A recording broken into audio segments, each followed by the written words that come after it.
Hello বন্ধুরা, কেমন আছো সবাই? আশা করি ভালো আছো। আমিও খুব ভালো আছি। তো আবার চলে এলাম নতুন একটা ভিডিও নিয়ে। তো সকলকে স্বাগত। তো দেখো, আমরা শনিবার দিনে দক্ষিণেশ্বর গেছিলাম পুজো দিতে, মা কালীর পুজো দিতে। তো এখানে আমি আর আমার হাজব্যান্ড পুজোর জিনিস নিয়ে নিয়েছি। তো সত্যি কথা বলতে শনিবার দিনে এত ভালোভাবে মায়ের পুজো দিতে পেরেছি, খুবই ভালো লেগেছে। আর সবথেকে ভালো লেগেছে যে শনিবার দিন যেহেতু সোমবারে তারকেশ্বরে মানে বাবার ভোলেনাথের পুজো, তাই অনেকেই অনেক ভক্তরা যে সোমবার দিন পুজো দেবে বলে সেই উদ্দেশ্যে বেরিয়ে আর দক্ষিণেশ্বরে এসেছিল মা গঙ্গার জল নিয়ে। তারপরে তারাপীঠের উদ্দেশ্যে বাবা তারকেশ্বরের উদ্দেশ্যে রওনা দিয়েছিল। তো সেই জন্যেই আমরা ওখান থেকে যখন আমরা মা কালীর পুজো দিয়ে পরে গেছিলাম, গঙ্গার ধারে গেছিলাম, ওখানে মা গঙ্গার পুজো হলো। তো দেখে খুবই ভালো লাগলো আর মন অনেক শান্ত হয়ে গেছিলো। তো তোমরা কে কে শনিবার দিনে দক্ষিণেশ্বরে মা কালী মন্দিরে এসেছো কমেন্টে জানিও, আর ভিডিওটা কার কার ভালো লেগেছে তাও কমেন্টে জানিও। তো দেখো, এখানে থেকে আমরা মায়ের পুজো দেওয়ার পর আর এদিক দিয়ে আমরা চলে গেছিলাম গঙ্গার ধারে। তো গঙ্গার ধারে যাওয়ার পরেই রাস্তার মধ্যে এত ভক্তরা দেখে এতই ভালো লাগছিল, খুব ভালো লাগছিল। তো আমি এর আগেও দক্ষিণেশ্বরে এসেছি। সত্যি কথা বলতে এর এইবারে যতটা ভালো লেগেছে ততটা ভালো লাগেনি। মায়ের মন্দিরে এলেই ভালো লাগে, সব সময় যখনই আসি তখনই ভালো লাগে, কিন্তু এবারে আরও বেশি ভালো লাগছিল যেহেতু মহাদেবের ভক্তদের সমাগম ছিল, ওই জন্যে।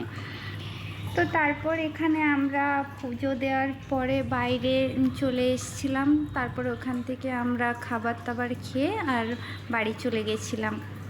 তো দেখো, এটা হচ্ছে গঙ্গার ধারে গঙ্গার পাড়ে যাবার রাস্তা। তো এখানে দেখো অনেকেই বসে আছে, দেখো বাবার মাথায় জল ঢালবে বলে এখানে অনেকেই অপেক্ষা করছে। তো এখানে ওরা হয়তো আজকে থাকবে না কি যাবে আমি জানি না ঠিক। তো আমার তো খুব ভালো লেগেছে। তো দেখো, এখানে প্রচণ্ড ভিড়, এতটা পরিমাণে ভিড় ছিল, তাও তো আমরা ফাঁকা হওয়ার পরে গেছি, যেহেতু আমরা সকালে যাইনি ভিড়ের কারণে। একের শনিবার ছিল, শনিবার এমনিতেই ভিড় হয়, আর তারপরে যেহেতু সোমবারে শিব পুজো, বাবা তারকনাথের উদ্দেশ্যে রওনা দেবেন ভক্তরা, সেহেতু আবার বেশি ভিড় হয়েছে, যেহেতু গঙ্গা জল নিয়ে ওনারা স্নান করে এখান থেকে রওনা দেবেন। তো তারপর এখানে অনেকেই অপেক্ষা করছে, বসে আছে, কেউ আবার জল নিচ্ছে।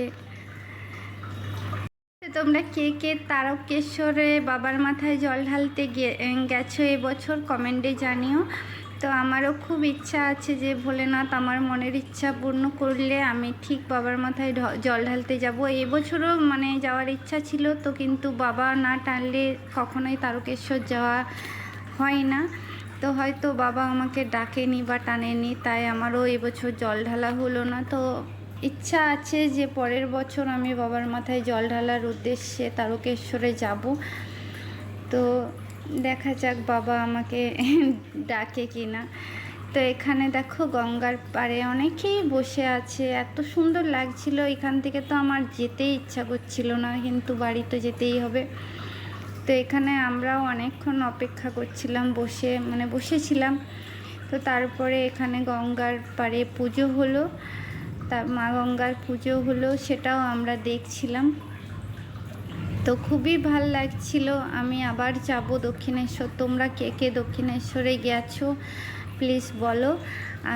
আমি তো এই নিয়ে অনেকবারই গেছি, যেহেতু আমি কলকাতাতেই থাকি, সেহেতু আমি দক্ষিণেশ্বরে পুজো দিতে আসি মোটামুটি অনেকবারই এসছি। তো এখানে দেখো কত অনেকে আবার ভক্তরাও আছে, আবার অনেকেই পুজো দেওয়ার উদ্দেশ্যে এসছেন মাকে, সেই উদ্দেশ্যে এসে বসে আছেন। তো তারপরে এখানে কিছুক্ষণ অপেক্ষা করার পর দেখি এখানে পুজো হচ্ছে। তো তারপর এখানে পুজো হওয়ার পর আমরা এখান থেকে বাইরে চলে গেছিলাম। বাইরে যাওয়ার পর নিরামিষ ভাত সবজি। আর তোমাদের একটা জিনিস শেয়ার করছি, দক্ষিণেশ্বরে এরকম দিনে এলে তোমরা এমনিতেও হয়তো দেখবে যে কচুরি বা সবজি এরকম খেলে 40 টাকা 50 টাকাতে তোমরা পেয়ে যাবে, কিন্তু আমরা এবারে মানে একদম গেটের বাইরে এসে একটা হোটেলের মধ্যে ভাত, নিরামিষ ভাত সবজি আর পনির আরও কিছু কিছু দিয়েছিল, পটলের তরকারি। তো এই সব খাবার নিয়ে ওরা এতটাই বেশি মানে টাকা নেয়, মানে বলার কিছু নেই। একটা নিরামিষ ভাত সবজি সেহেতু 100 টাকার মধ্যেই নেওয়া উচিত, তো আমাদের 150 টাকা নিয়ে নিয়েছিল নিরামিষ ভাত আর সবজিতেই। তো জানি না তোমরা কে কে খেয়েছো, তো আমার তো মনে হচ্ছিল যে এই ভিড়ের কারণেই হয়তো বেশি নিচ্ছে, অন্য টাইমে হয়তো কম নেয়। এর আগে যখন আমরা এসেছিলাম তখন অতটা হয়তো নেয়নি, তখন আমরা খাইনি, মানে ভাত সবজি খাইনি, আমরা কচুরি খেয়েছিলাম আর সবজি খেয়ে আমরা বাড়ি চলে গেছিলাম, বাড়িতে গিয়ে নিরামিষ খেয়েছিলাম। কিন্তু এবারে মনে হলো 150 টাকা করে, মানে প্লেট একটা প্লেট 150 টাকা, সেরকম খাবারও ছিল না। খাবারের মধ্যে শুধু সবজি ছিল, ডাল ছিল আর ভাত ছিল, আর কিছুই দেয়নি, একদম গেটের বাইরে যে এক না। তো যাই হোক, মায়ের মন্দিরে গেছিলাম, ওটাই অনেক। তো ভিডিওটা কেমন লাগলো কমেন্টে জানিও। ভালো থেকো, সুস্থ থেকো, টাটা।